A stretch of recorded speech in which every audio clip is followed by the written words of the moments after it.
Fala meu amigo, fala minha amiga, em especial a você, aluno do segundo ano do ensino médio do Estado Regular do Ensino Médio do Estado de Minas Gerais. Eu, professor Matheus Agues, estou gaguejando porque estou me sentindo emocionado, estamos chegando ao final. Vou comentar com vocês que essa é a nossa penúltima aula. Vai deixar saudade, viu? É mais vocês que estão voltando, a gente que criou essa proximidade tão grande, mas com uma certeza de que a gente do Escola Online não vai abandonar vocês não. Ok? E a gente vai trabalhar hoje com as camadas populares no processo político brasileiro e eu falo com os professores, com os colegas, eu sinto que vocês fizeram parte, são os meus eternos alunos. Tá? Queria agradecer a todos de antemão, começar agradecendo, tá? E lembrar o quanto vocês foram importantes para a gente. E para eu realmente falar sobre essa questão das camadas populares no processo político brasileiro, faço o que é de comum, apresento a vocês o que vocês já conhecem, quem está chegando agora, e nos ajuda cada vez mais. A gente caminha a passos largos a chegarmos aos 100 mil inscritos no YouTube. Muito obrigado a vocês. E claro, o YouTube é uma das várias mídias digitais que nós temos, como nós temos também o WhatsApp, o nosso e-mail, o Twitter, o contato do Facebook, o nosso Instagram, você tem muita coisa bacana. Aqui no canal, claro, no YouTube, você que não se inscreveu, vai lá, porque a gente vai estar se despedindo, né? Claro, a gente está sempre aí. Porque com esse retorno às aulas presenciais, o pessoal fala, e aí, a gente continua. Só que provavelmente 2022, dentro da normalidade, todo mundo vacinado, se precavendo, as aulas voltarão e o Escola Online vai estar com vocês em outros projetos. Ok? E a gente também tem convidado vocês a conhecer os nossos podcasts. Se você olhar aí para baixo da nossa plataforma que está pronta, aproveita para visitar, vai lá, www.plataformaescolaonline.com.br.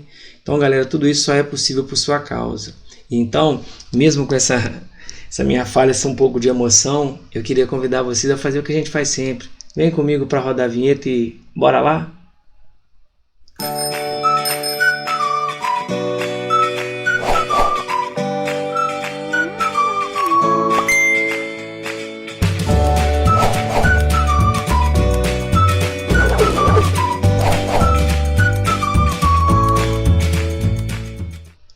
Bacana, né? Então vamos começar. Galera, então é o seguinte, a temática de hoje, olha só. Considerando-se que uma parcela significativa da população da colônia era composta de escravizados, fica evidente que não havia para esses nenhuma possibilidade de exercício de cidadania. Você já parou para pensar aí na sua condição de cidadão? O que é ser cidadão? Bom, quais são os direitos que você tem? O que você faz para exercer?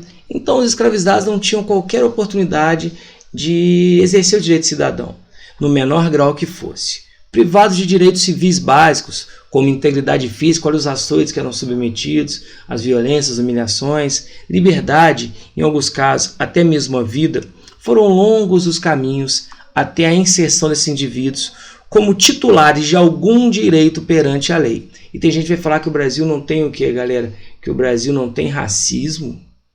Que nós somos uma democracia racial? Né? Pelo contrário, até a abolição da escravidão, os escravizados eram equiparados a animais e considerados como propriedade de seus senhores, que podiam os vender, trocar, prender, espancar e matar, sem sofrer nenhuma consequência ou sanção. Os direitos políticos e sociais nem se cogitam. Galera, era propriedade. O escravizado não tem personalidade jurídica, não existe como pessoa. Do mesmo jeito que eu tenho uma caneta, o cara tinha um escravizado, olha que absurdo. O desenvolvimento lento e pouco incentivado da cidadania no Brasil também pode ser explicado pela total ausência de incentivo público à educação nesse período. Então, como a gente sabe, a educação que hoje, de acordo com a Constituição de 88, ela é dever do Estado, da família e direito de todos, nunca se preocupou, tá? No início, quem promovia a alfabetização na colônia eram os jesuítas. Então a educação era privilégio da igreja, mas após a expulsão dos religiosos, o Estado se encarregou de promovê-lo. Essa promoção pelo Estado se dava de maneira totalmente inadequada, não havendo sequer registro dos níveis de alfabetização durante o período colonial. Tá? Então quando você vê essa imagem aqui de um açoite, de você coisificar, nos remete a um passado um tanto quanto triste que a gente tem que tentar apagar. Beleza? Então vamos lá, olha só. da independência até o fim da Primeira República, 1930, com a chegada de Vargas, é possível se perceber, de forma geral, a inexistência de uma população politicamente ativa e organizada. Tá? Você vai lembrar que na República Velha, a questão do voto de cabresto era uma coisa muito controlada. Existiram dois movimentos da época que alcançaram mobilização nacional e, de alguma forma, representavam um despertar de conscientização política. O movimento abolicionista, que é um movimento muito forte, inclusive a própria proclamação da República, ela vem apagar um pouco a pressão de nomes importantes. Gente, sugiro, não estou ganhando nada por isso, mas é um merchan que eu acho necessário. Se vocês tiverem oportunidade, assistam um filme chamado Dr. Gama, tá? Que vai contar a história de um advogado negro no Brasil. É fabuloso para você entender a questão do abolicionismo. José do Patrocínio, Castro Alves, são nomes importantes, tá? Que tem nesse movimento abolicionista, na busca por direitos. E o tenentismo, esse movimento que vai acontecer na década de 20, tá? Cujo um grupo de tenentes começava a falar sobre o que, galera? Sobre a moralização da vida política. Em que o primeiro foi importante para difundir a ideia de liberdade e unificação nacional, e o segundo teve o seu mérito na luta contra o poder das oligarquias locais, porque os tenentes brigavam contra aquela ideia do coronelismo. Também é preciso se entender que, mesmo não havendo o exercício de cidadania dentro dos seus instrumentos formais de efetivação, o povo se expressava de outras formas. Mesmo não tendo papel central nos processos de independência e de formação da República, não foram poucas as revoltas populares que aconteceram no Rio de Janeiro, no período. Rapidamente, podemos citar as manifestações do Rio de Janeiro contra o regresso de Dom Pedro a Portugal, em 1822, tá? Aquela situação toda de que, olha, Dom Pedro deveria ficar, Dom João vai, ele exige a volta do filho. As rebeliões populares do período regencial, você tem a cabanagem, você tem, na verdade, a balaiada.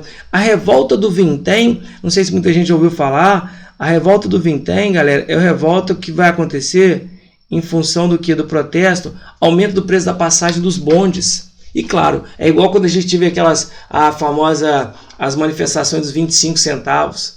Então aquilo foi o estopim de uma série de problemas. E a revolta da vacina, é uma revolta de base popular que usa a vacina contra o estopim, contra uma série de problemas que aconteciam. Portanto, é correto se dizer que ainda não tínhamos um exercício organizado de cidadania, capaz de impactar os rumos da política e da sociedade. Mas é importante salientar sobre o possível despertar do povo, sobre o papel que o Estado deveria assumir na proteção dos direitos da população. Eu ainda falo que o nosso Estado faz pouco. Quando a gente diz o seguinte, para pensar, né, o que nós temos mais hoje, rico ou pobre? Eu sempre pergunto isso, por que o pobre não toma poder? Tá? Na música do Cidinho Doca, eu só quero é ser feliz, o rap da felicidade, andar tranquilamente na favela onde eu nasci, tem uma parte que ele fala isso. O povo tem a força, só precisa descobrir. Se eles lá não fazem nada, faremos tudo daqui. Eu só quero é ser feliz, andar tranquilamente na favela onde eu nasci. Ou seja, direitos básicos. Então o gigante precisa acordar. Beleza? Então eu acho necessário a gente poder trabalhar com essa ideia. Temos aqui o que, galera? Olha só. Não permitiremos a volta dos tiranos, opressores do povo brasileiro. Agora somos um país moderno, liberal. E vejam, resquícios da escravidão, os açoites. E aqui uma charge do Ângelo Agostini aí. É um conflito entre policiais e manifestantes da clássica revolta do Vintém. Beleza? Bom, vamos lá. Vamos ver o que se coloca aqui. Durante a Primeira República, alguns vão falar de República Velha.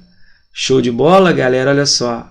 De 1889 até 1930, com a chegada do Vargas ao poder, houve na sociedade brasileira revoltas que, a despeito das diferenças, expressaram a insatisfação e a crítica de grupos populares, tá, quanto ao mecanismo de exclusão social e política e as estratégias de expansão dos interesses oligárquicos então vigentes. Assinale a alternativa que identifica corretamente revoltas dessa natureza. Então o que eu estou fazendo, galera? Eu estou indo contra as oligarquias, contra as minorias, então são revoltas de base popular. Repara o seguinte, galera, eu coloquei um mapinha aqui para ficar fácil, algumas que aconteceram. Você tem lá o Cangaço, você tem Canudos, você tem o Contestado, você tem a Chibata. Eu vou falar para vocês de algumas delas. A Guerra de Canudos é um movimento, quer dizer, messiânico, liderado por Antônio Conselheiro, tá? E que, de certa forma, é o seguinte, tem o seu papel porque Você vai reunir, alguns falam 25, outros falam cerca de 30 mil pessoas, tá? Na região do sertão nordestino, e um movimento onde a liderança toma a questão do povo, tá? E o que você tem? A revolta da vacina, 1904, também é uma demonstração pública de que as pessoas acham que é a vacina, tá? Inclusive nós temos o que, galera? Olha só, nós temos a questão de que ela foi a grande responsável, mas não, ela é o estopim de problema. Então são dois movimentos populares, você fala, opa, essa me atende. Letra B, revolta federalista. É um movimento que acontece na República Velha? Sim, só que é um movimento basicamente de dois grupos, que vai acontecer no Rio Grande do Sul, tá? Durante a República Oligárquica. Então não é um movimento popular. Apesar que a Guerra do Contestado é um movimento popular, mas a revolta federalista que acontece no Rio Grande do Sul, entre os chamados o quê? Pica-paus e maragatos, você vai perceber que aqui eu não tenho uma revolta de base popular. Revolta da vacina seria correto, como já vimos, mas a revolta da Armada é uma revolta que envolve o quê? A Marinha versus o Exército. Também não seria o quê, galera? Eu estou precisando de uma revolta de base popular. Show de bola? Revolta da Chibata. É uma revolta feita por marinheiros, de base até poderia entrar, mas como nós já vimos, a revolta federalista não. A Guerra do Contestado poderia também ser um movimento muito parecido, enquanto eu tenho, por exemplo, galera, o Antônio Conselheiro na Guerra de Canudos, eu tenho o monge José Maria, que na verdade não era monge, mas vai liderar o movimento, só que a gente viu que a revolta da Armada não entra, tá? Então se eu tiver que marcar aqui no intuito popular, contrariando as interesses das oligarquias, eu tenho a letra A já mais certa, quando eu tenho Canudos e a revolta da vacina. Inclusive, aí, quando a gente fala do Oswaldo Cruz, e graças a ele e as pessoas, a maioria aqui no Brasil hoje, abraçaram a vacina. Você vê na Europa aquelas coisas mais absurdas. Nos Estados Unidos você está dando as coisas para os outros, tem iPhone para a galera vacinar, e os outros não querem. Aí você vê a Europa toda entrando no lockdown. Graças a Deus a gente tem essa consciência, foi difícil. Ainda tem gente que não quer vacinar. O quanto é importante. Show de bola? Beleza? Então vamos lá, galera. Vamos continuar aqui. Questão número 2. Trata-se de uma estratégia muito usada em hábitos políticos coronelistas, em que, por exemplo, os eleitores trocam seu voto por um favor, como um bem material, sapato, roupa, chapéu, jogo de camisa, cimento, dentadura, caixão, ou algum tipo de serviço, atendimento médico, remédio, verba para enterro, matrícula escola, bolsa. Galera, o trecho acima descreve uma prática eleitoral da República Velha denominada, galera, as imagens falam mais do que eu. Você tem aí, ó, tá? A questão de obrigação. Vejam vocês, olha só, reparem que a ideia é muito clara, né? Uma crítica ao coronelismo, ao clássico que, moçada, eu estou falando aqui, óbvio, né, do nosso voto de cabresto. Era uma prática que perdurou durante a República Velha e que dava aos coronéis, porque como o voto era aberto, o poder de fiscalizar. Show? Então isso é uma coisa que se brigou, os tenentes brigaram muito contra essas práticas muito nocivas para o nosso sistema democrático. Beleza? Questão de número 3. Olha só. Qual das organizações abaixo não se configura como um movimento social? Tá? Então olha só, galera, vejam vocês. Quando eu estou falando de movimento social, greve trabalhista para todos os trabalhadores. Coletivos femininos. Então quer dizer, movimento social dá a ideia de quê? De coletivo. Nunca uma coisa isolada. Então, olha só, coletivos feministas, movimento estudantil, greve estudantil, tudo é ideia do coletivo. Então, as câmaras municipais, ela não é um movimento social, ela é um movimento de representação. Eu estou buscando aqui, galera, a questão de movimento social na busca por direitos. Show de bola? Dá para entender? É bem tranquilo, né? Esse PET aqui eu falei que estava muito mais para sociologia do que para história, mas é bom para a gente poder representar essa ideia. Show? E a questão de número 4, olha só. Pode-se afirmar que são características estruturais dos novos movimentos sociais, como a gente viu ali agora, tá? Exceto decisão centralizada em uma figura de liderança. Gente, então a ideia do movimento social não há centralização. A ideia do que? Do coletivo. Desenvolvimento de ações coletivas, desenvolvimento de ações locais, regionais e globais, correto. Utilização de ferramentas de internet hoje, mais do que nunca, para fazer mobilização. Então, claro, moçada, que quando eu estou falando sobre a questão de ganhos coletivos, eu não posso ter uma figura só, porque essa figura ela pode usar o movimento social em benefício próprio, e aí já perde o propósito. Então, a letra A, ela não se enquadra nessa ideia. Beleza? Esse PET foi rapidinho, mas foi para variar muito bom estar com vocês aqui. Então, mais uma vez, eu convido vocês aí que estão chegando, né? Estamos aí agora há pouco do Enem. E no que precisar, estamos juntos. Beleza, galera? Um beijo, fiquem com Deus e até a próxima. Fui!